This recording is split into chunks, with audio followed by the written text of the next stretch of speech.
Relevankah? Baik, sama-sama kita ketahui ya Bapak Ibu bahwa saat ini pandemik masih melanda Indonesia.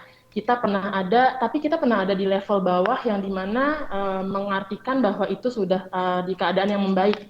Tapi saat-saat ini untuk Jabodetabek, kita naik level lagi nih Bapak Ibu, sudah ada di level ketiga. Nah, dengan keadaan seperti ini, nasib pembelajaran di Indonesia itu akan seperti apa sih nantinya? Dan apakah PJJ itu masih relevan dengan keadaan saat ini? Nah, di webinar ini nanti kita akan bahas mengenai ini. Baik, sebelum acara dimulai, saya ingin menginformasikan kepada Bapak dan Ibu untuk mohon maaf untuk menonaktifkan kamera dan juga mikrofonnya selama presentasi berlangsung. Bapak Ibu nanti juga bisa mengajukan pertanyaan di kolom chat yang sudah disediakan dan nanti pertanyaan-pertanyaan tersebut akan kami bantu jawab pada sesi Q&A. Kemudian juga mohon kepada Bapak Ibu untuk nantinya mengisi feedback form yang nanti akan kami share link dan juga QR code-nya pada sesi pengisian feedback form. Dengan mengisi feedback form tersebut, Bapak Ibu akan mendapatkan slide presentasi, rekapan Q&A, dan juga rekaman webinar pada pagi hari ini. Selain itu, nanti akan ada kesempatan untuk mendapatkan voucher ujian Azure bagi yang beruntung. Baik, untuk acara kali ini, PCMan berkolaborasi kembali dengan Microsoft Indonesia dan juga Moodle, dan ada yang menarik untuk sesi webinar hari ini, karena kita akan ada sesi talk show bersama guest speaker kita yang spesial, yaitu Bapak Ono Widodo Purbo, yang merupakan seorang pakar IT dan sekaligus praktisi pendidikan. Selanjutnya nanti akan ada presentasi dari Pak Prasidi Artono, selaku Digital Specialist perwakilan dari Microsoft Indonesia. Kemudian juga nanti akan ada presentasi dari Bapak Poni Halim, selaku VP of Technology dari PCMan Indonesia. Baik, tanpa mengulur waktu, langsung saja kita mulai. Di sesi pertama ini yaitu ada sesi talk show dengan Pak Ono yang akan dipandu oleh moderator kita yaitu Bapak Denny Ika Kurniawan dari PCMan Indonesia. Untuk waktu dan layar saya persilahkan Pak Denny dan Pak Ono.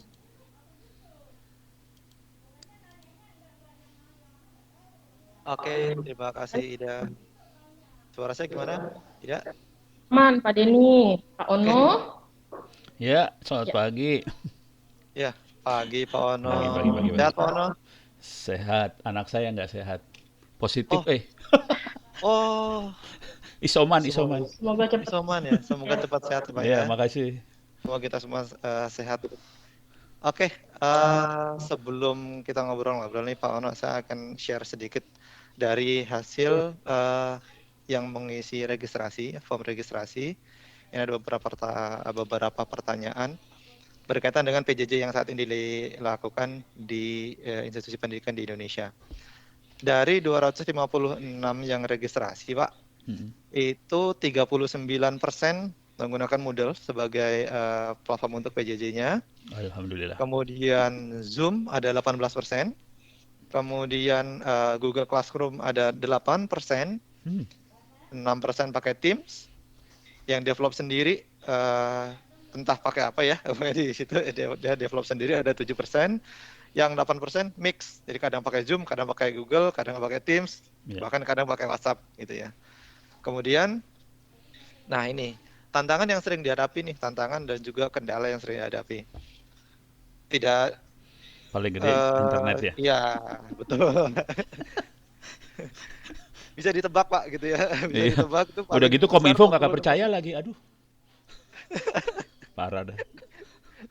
Iya, dan pemerintah menganggap internet sudah merata gitu Pak ya. Iya bener, aduh. Udah 4G semua lagi, alah. Udah 4G semua. Iya, mungkin di Jabodetabek masih bisa terkendali lah. Tapi kalau untuk di luar Jawa mungkin ya saya nggak tahu, mungkin dari peserta di sini yang ada di luar Jawa mungkin bisa sharing nantinya. Itu jadi 46% jaringan internet Pak, seperti yang kita prediksi sebelumnya gitu ya. Kemudian 10% motivasi dan attitude dari mahasiswanya. Ya ini macam-macam Pak. Ada yang bilang mahasiswa yang suka off cam, nggak fokus, tidur sambil makan gitu ya. Jadi macam-macam. Kemudian engagement dan interaksi. Jadi dari dosen ada kendala dari sisi interaksi dengan mahasiswanya. Karena tadi balik lagi interaksi dengan attitude yang dimiliki oleh siswa atau mahasiswanya, sehingga interaksinya tidak bisa berjalan dengan baik. Kemudian 2% itu terkendala kalau misalkan materi-materi yang bersifat praktikum. Karena praktikum misalkan harus hands on gitu, sedangkan harus melakukan pembelajaran jarak jauh, sehingga itu menjadi kendala juga. 7% itu penerapan teknologi dan SDM-nya gitu. Jadi ada guru atau dosen yang mungkin tanda kutip ya agak gaptek gitu. Jadi itu juga jadi kendala. 6% itu performance dari sisi servernya, mungkin pada saat ujian diakses bersamaan tiba-tiba down dan lain-lain. 16% itu tidak tahu atau tidak ada gitu ya. 6% itu lainnya, misalnya kayak ada noise, kemudian apa yang berhitung ya, soal-soal yang model berhitung, karena kalau misalkan online mungkin tugas-tugas yang sifatnya perlu rumus-rumus atau ya yang matematika seperti itu juga menjadi salah satu kendala. Nah, ini kebetulan Pak, jaringan internet menjadi isu yang paling besar mengenai kendala di PJJ saat ini. Pak Ono sebagai bapak internetnya Indonesia nih Pak, menurut Pak Ono bagaimana nih Pak solusi atau tips and trick bagi dunia pendidikan di Indonesia Pak mengenai PJJ yang mana harus menggunakan internet, sedangkan internet menjadi kendala paling utama Pak. Gampang sih sebenarnya. Ini saya boleh sambil share screen ya? Oh, silakan Pak, silakan. Nanti Pak Denny tolong diingetin tadi poinnya 46% internet apa segala macam ya. Oh, baik. Oke, saya sambil share screen aja. Ini udah share screen belum ya? Oh, belum, sorry. Oke, ini sambil share screen, mudah-mudahan screen-nya udah mulai kelihatan. Saya langsung ambil contoh real aja ya yang sedang dikerjakan. Salah satu yang contoh real, waktu itu saya presentasi di Oman sih.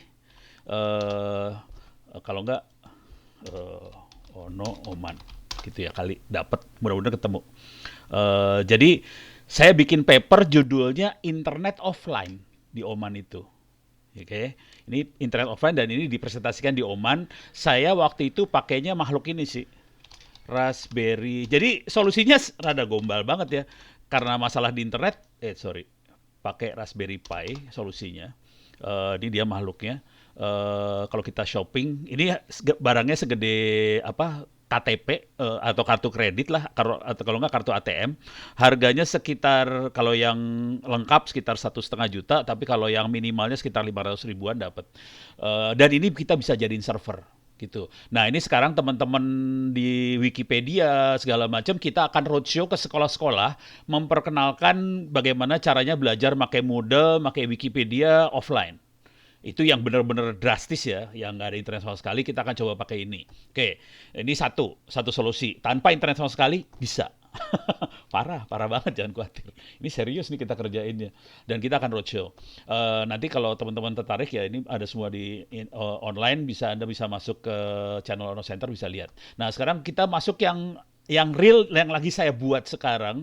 Kebetulan teman-teman di Tangerang Selatan, saya masuk ke dashboardnya aja kali ya. Nggak kelihatan jadinya malahan. Masuk ke beranda situs lah. Jadi di Tangerang Selatan mereka bikin website namanya tangselbelajar.tangerangselatan.kota.go.id. Jadi walaupun ada internet, masalah besar di orang tua dan siswa adalah kuota pulsa.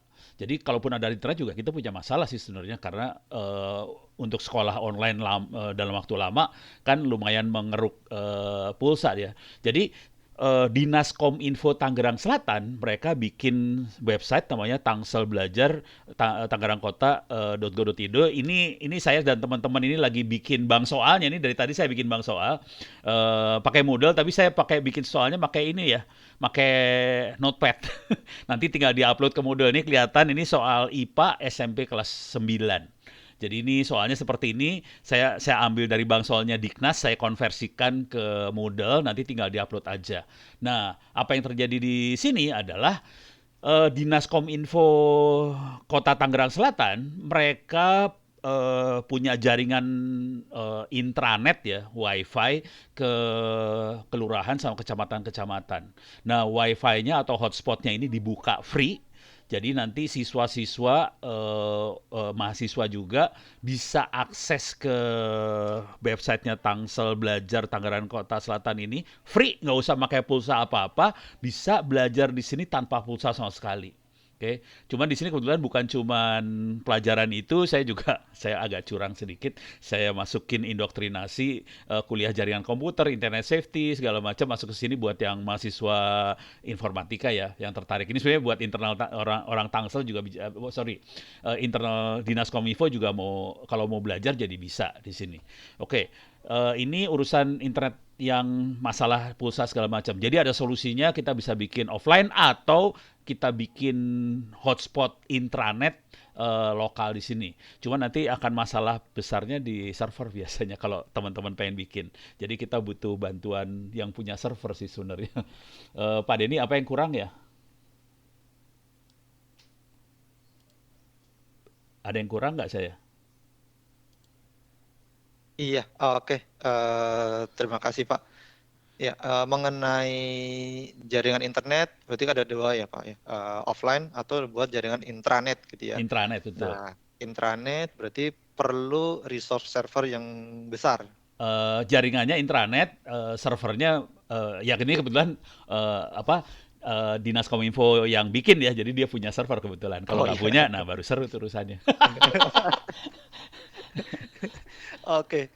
Nah, ini sebenarnya kan ya tadi ada beberapa ya, ada beberapa dari kendala-kendala yang dihadapi mengenai internet tadi sudah dijelaskan oleh Pak Ono. Yang kedua, Oh, aku jadi ingat, aduh Ki, saya ingat. Tadi ada masalah motivasi anak-anak ya, ya buat betul belajar Pak, ya. Oke, motivasi sekarang dan saya kasih lihat engagement lagi nih, yang lain. interaksinya. Motivasi belajar. Nah, ini jujur, saya sudah mengoperasikan, ini saya masih sharing nggak sih ya? Masih ya? Masih Masih share Pak ya? Ono, masih. Oke. Malah gambar saya muncul Pak. Oh iya, sorry, maaf. Jadi saya masih sharing. Saya sudah mengoperasikan server e-learning berapa ya? 8 tahun, 9 tahun yang lalu. Sekarang yang terakhir adalah LMS Ono Center ORID/Moodle. Ini sudah lama, udah tahunan dioperasikan dan di dalam sini ada sekitar hampir 60.000 orang di sini. Tujuannya adalah supaya semua orang bisa belajar. Nah, dari pola yang saya coba pakai, kelihatan banget, sederhana banget sih untuk memotivasi anak-anak. Anak-anak itu belajar tujuannya dapat nilai A, titik abis. Dia nggak penting pinter sih sebenarnya. Ini dari sisi anak-anak ya, dari sisi siswa, dari mahasiswa pengennya dapat nilai A doang. Nah, kemudian yang saya pakai, saya kasih lihat kuliah saya beneran. Ini kuliah saya di open, ini kuliahnya juga opencourse.ittsaCID. Ini dibuka untuk satu Republik Indonesia. Jadi seluruh Republik Indonesia bisa akses kuliah yang ada di kampus ITTS. Free, nggak usah bayar SPP sama sekali. Mereka bisa akses, kemudian mereka bisa dapat sertifikat. Nah, yang seru di sini bagaimana cara memotivasi anak-anak belajar. Saya akan masuk ke, sorry ini Bang soalnya punya Diknas. Bentar. Oke, ini contoh saya gedein aja ya biar kebaca. Ini kuliah beneran, kuliah yang sedang berjalan. Ini saya baru masukin nilainya tadi pagi sih sebenarnya, nilainya baru masukin tadi pagi. Kalimat pertama yang saya tulis, untuk memperoleh nilai A. Jadi jelas. Kalimat pertama adalah tujuan hidup si siswa atau mahasiswa, pengen dapat nilai A. Jadi saya lebih suka kalau mereka nulis buku sih sebenarnya. Cuman jarang banget siswa atau mahasiswa yang sanggup nulis buku. Akibatnya saya harus bikin ujian sih sebenarnya. Nah, ujiannya saya bikin seperti ini. Kalau yang tidak berani nulis buku silakan ujian ya. Kerjakan semua kuis. Jika belum dapat 100, ulangi lagi sampai dapat 100 berkali-kali. Dan ini satu kali kuis itu 24 jam waktunya. Soalnya cuma 10 soal dan boleh berkali-kali. Akibatnya mereka ujian berkali-kali kuisnya. Kuisnya ada sekitar 20-an kuis nih. Nah, kemudian UTS UAS 100 soal bisa dikerjakan dari awal semester sampai akhir semester berkali-kali juga. Dan akibatnya sebagian besar anak-anak yang rajin nilainya bisa bagus, bisa A. Jadi mereka tujuan hidupnya buat nilai sih. Dan kita tahu bahwa anak-anak itu anak-anak hanya akan pinter kalau dia mau baca ulang materi. Tapi kalau kita minta mereka baca ulang, mereka nggak akan mau baca ulang. Terus biasanya perilaku siswa atau mahasiswa adalah belajar SKS ya, sistem kabut semalam. Atau kadang-kadang lebih parah dari itu, mereka hanya belajar waktu ujiannya. Apalagi sekarang online, jadi waktu ujian mereka belajar sambil kopas ke Google. Yaitu kelakuan mahasiswa seperti itu. Jadi yang saya lakukan adalah kasih izin mereka ujian berkali-kali. Saya kasih lihat contohnya aja grades-nya. Saya masuk ke grades ya, ke nilai.